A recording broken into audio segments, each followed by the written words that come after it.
ሰላም ጤና ይስጥልኝ። አዲስና አስደሳች ዜና አለን። ፋኖ ደላንታ ወረዳ አካባቢ ላይ የፋሽቱን ዙ 23 በድሽቃ በመምታት ከጥቅም ውጭ አድርጎ በተጨማሪም ቁጥራቸው በውል ያልታወቁ የፋሽቱ ሰራዊቶች ሞትና ቁስለኛ በማድረግ አስደናቂ ድል አስመዝግበዋል። ለታህሳስ 12 2018 ዓ.ም ይህንን ዙ 23 የተመታበትና ሌሎች አዳዲስ የፋኖ ዜናዎች አሉን። እነዚህ መረጃዎች እንዳይመልጧችሁ እስከ መጨረሻ ደቂቃ ድረስ ከኛ ከ5 ደቂቃ ሚዲያ ጋር አብራችሁን ቆዩ፣ እናስደምጣችኋለን። ቪዲዮውንም ለብዙ ሰው እንዲዳረስልን ላይክ በማድረግ እንድታግዙን እንጠይቃለን። እናመሰግናለን።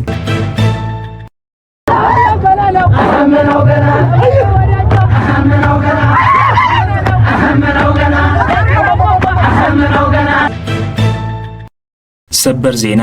ጤና ይስጥልን ውድ የ5 ደቂቃ ሚዲያ ተከታታዮች፣ የዕለቱ አዳዲስ የፋኖ ትግሎችና አንኳር ነጥቦች በዚች በ5 ደቂቃ ጊዜ ውስጥ አጠር አድርገን ልናቀርብላችሁ መጥተናል። በቅድሚያ አርዕስተ ዜናዎች እናስደምጣችሁ። አቶ ጌታቸው ረዳ የፕሪቶሪያው የሰላም ስምምነት እንደ ግዴታ ሊወሰድ ይገባል ብለዋል። ተጨማሪ ያለን ታደምጡታላችሁ። በአገዛዙ ላይ ተከታታይ ውጊያዎች በመክፈት ድል እየተቀዳጀን እንገኛለን ሲል አርበኛ ኤልያስ ገልጸዋል። ተጨማሪ የስልክ ጥሪ ያለ እናስደምጣችኋለን። መነሻውን እሁዲት ያደረገው የጠላት ሰራዊት በፋኖ ተመተዋል። ተጨማሪ ያለን ታደምጡታላችሁ። ደላንታ ወረዳ አካባቢ ላይ የፋሽቱን ዙ 23 በድሽቃ በመምታት ከጥቅም ውጭ አድርጎ በተጨማሪም ቁጥራቸው በውል ያልታወቁ የፋሽቱ ሰራዊቶች ሞትና ቁስለኛ በማድረግ አስደናቂ ድል አስመዝግበዋል። ይህንን መረጃ በሶስተኛው ዜናችን ነው የምናስደምጣችሁ። አብራችሁን ቆዩ። የአማራ ህዝባዊ ትግሉን የምትደግፉ ውድ አድማጭ ተመልካቾቻችን ቪዲዮውን ላይክ፣ ቻናሉን ሰብስክራይብ እንዲሁም በኮሜንት ድል ለአማራ ጀግኖች እያላችሁ ለህዝብ ብለው ጫካ ለገቡ አርበኞች እንድታበረታቱ ዘንድ በአክብሮት እንጠይቃለን። እናመሰግናለን። በቀጥታ ወደ መረጃዎች አለፍኩኝ። እስከ መጨረሻው ድረስ ከኛ ጋር ቆዩ።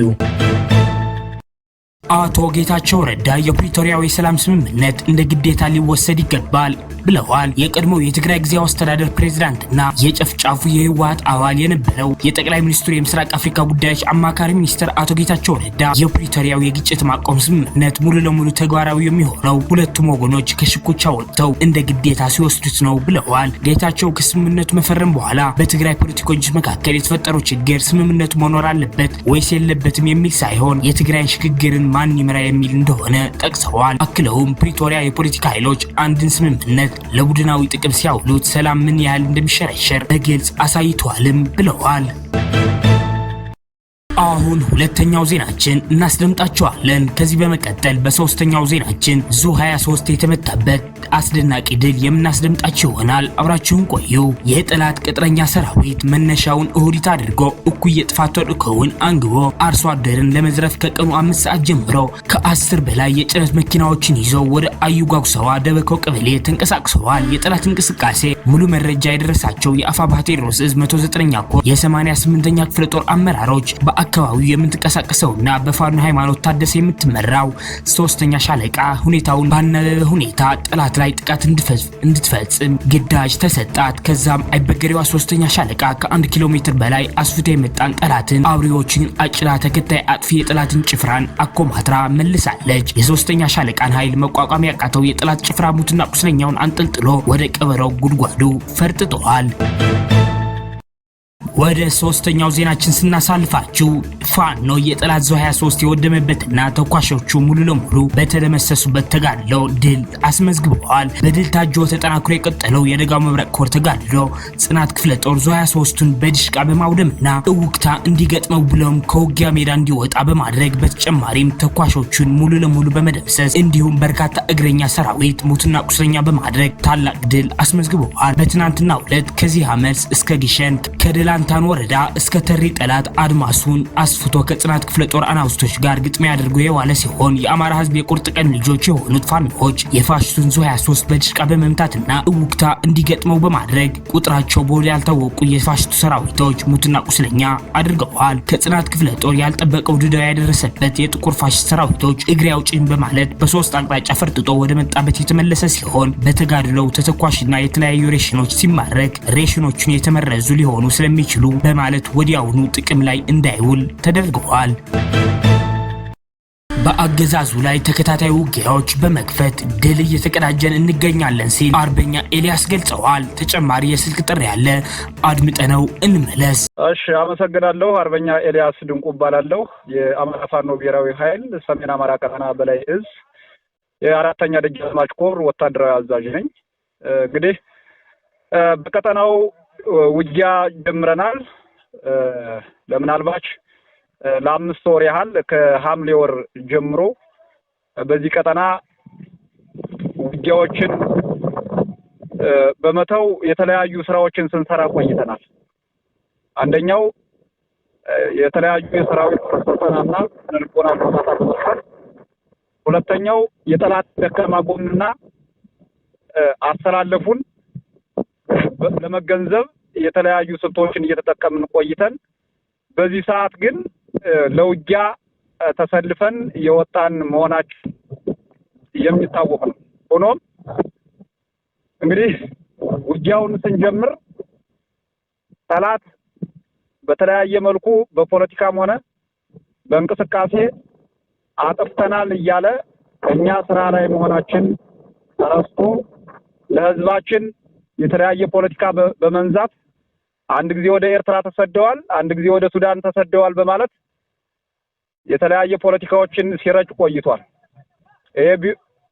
ይሄ ቢባልም ግን እኛ የተለያዩ ስራዎችን በመስራት ኃይላችን አጎልብተን ጦራችን ገንብተን ወደ ውጊያ ተሰልፈናል። ወደ ውጊያ ስንሰለፍም እንግዲህ ያውቀዋል ክንዳችን፣ ይህን ጠንካራ ክንዳችን መቋቋም እስከሚበቃው ድረስ ተከትክቶ ከ250 በበላይ ሞት ከ50 በበላይ ምርኮኛ ከነፍስ ወከፍ እስከ ቡድን መሳሪያ የተማረከበት አውደ ውጊያዎችን አካሂደናል። ይሄ ውጊያም በመሻ ከተማ ሲሆን ጠላት እንግዲህ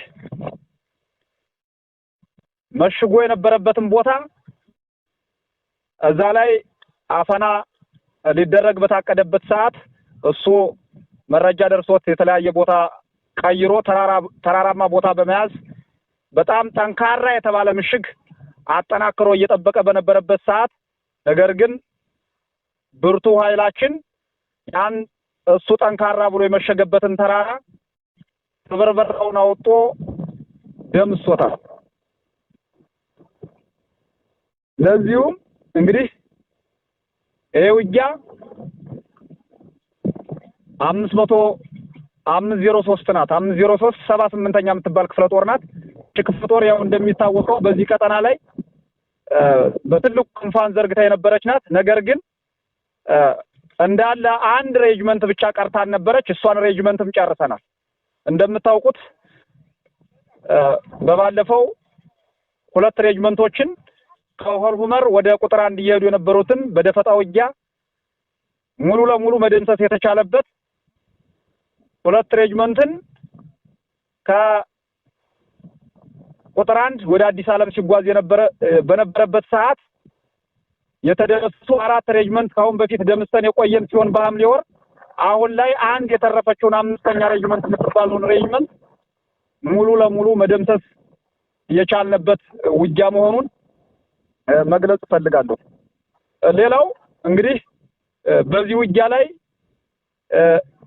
በወገን በኩል አንድ የትግል መስራች የሆነ ጀግና መሪ መስዋዕትነት ከፍለናል። ለዛውም እንግዲህ ይህ ጀግናችን መስዋዕትነት ሲከፍል ለአማራነት ተምሳሌት ነው። ለወታደራችን ምሳሌ ሆኖ ለዚህ ትግል ዋጋ ከፍሏል። ይህ ጀግና ከ2008 ጀምሮ ከፋኖ ምስረታ በአማራ ህዝብ ላይ የተለያዩ አደጋዎች ሲጋረጡ ከአማራ አልፎ ኢትዮጵያዊነትን በማሰብ በአሁኑ ወቅት ብዙ ድሎችን ብዙ ጀግኖችን እያፈራ የመጣ እየማረከ እያስታጠቀ የመጣ ጀግና ሲሆን በዚህ ወቅትም ጀግንነት ተዋግቶም አዋግቶም መስዋዕትነትን ከፍሏል። የሱ መስዋዕትነትም ለኛ ኃይላችን ብርታታችን ሆኖ ወታደራችን በአሁኑ ሰዓትም በሱ ስም ዘመቻ ተሰይሞ ከዛሬን ቀን ጀምሮ የተለያዩ እንቅስቃሴ እንግዲህ እስከ መተማ ዮሐንስ ድረስ ይዞ እስከ ወልቃይት ባለው የተለያዩ እንቅስቃሴዎችን ነው ያደረገ ነው። እንግዲህ የዘመቻው ስያሜ አርበኛ ብርሃኑ ነው ወይም በቅጽል ስሙ አባ ከባድ ተብሎ በሚጠራው ጀግናችን መስዋዕትነትን ከፍሎ መሪነቱን እንዳሳየን በዚህ ስም ዘመቻችን ሰይመን እየተንቀሳቀስን ነው የምንገኘው። ሌላው እንግዲህ ወደፊት ምን ይጠበቃል ከኛ? ህዝባችን በተለያየ መልኩ እየተገደለ አንተ አብልተሃል፣ አንተ አጥፍተሃል፣ አንተ ሸኝተሃል፣ አንተ የፋኖ ቤተሰብ ነህ እየተባለ ከቤቱ የተቀመጠ ገበሬ እየተደበደበ እየተገደለ ከታህሳስ 11 2018 ዓ.ም ጀምሮ ከጎንደር አዲስ ዘመን መንገድ ለመንገደኞች ክፍት ተደርገዋል። ከማጥራትና ማብቃት ተልእኮ ጋር በተያያዘ የአማራ ፋኖ ብሔራዊ ኃይል በላይ ዘለቀ ዕዝ ዳግማዊ ቴዎድሮስ 5ኛ ኮር ከታህሳስ 1 2018 ዓ.ም ጀምሮ እስከ ታህሳስ 10 2018 ዓ.ም ከጎንደር ከተማ አዲስ ዘመን መንገድ ዝግ እንዲሆን ተደርጎ የማጥራትና ማብቃት ስራ እየተከወነ ቆይቷል። በተለያዩ እኩይ ፍላጎቶች በመስመሩ እየተገኙ መንገደኞችን ያንገላቱ የነበሩ ቅጥረኛ ወረበሎች ላይ በተወሰደ እርምጃ አንጻራዊ ለውጥ የታየ ቢሆንም ቀሪ ስራዎችን እየሰራን እንገኛለን ብለዋል። መንገዱ ከታህሳስ 11 2018 ዓ.ም ጀምሮ ለመንገደኞች ክፍት እንዲሆን እና በኮሩ የበላይ አመራር ስምሪት ከተሰጠው አካል ውጪ ማንኛውም የታጠቀ አካል በመስመሩ 5 ኪሎ ሜትር ርቀት እንዳይገኝ ትዕዛዙን ተላልፎ በተገኘ ማንኛውም የታጠቀ አካል ላይ የማያዳግም እርምጃ እንደሚወስድ በመግለጽ ክፍት እንዲሆን ተደርገዋል።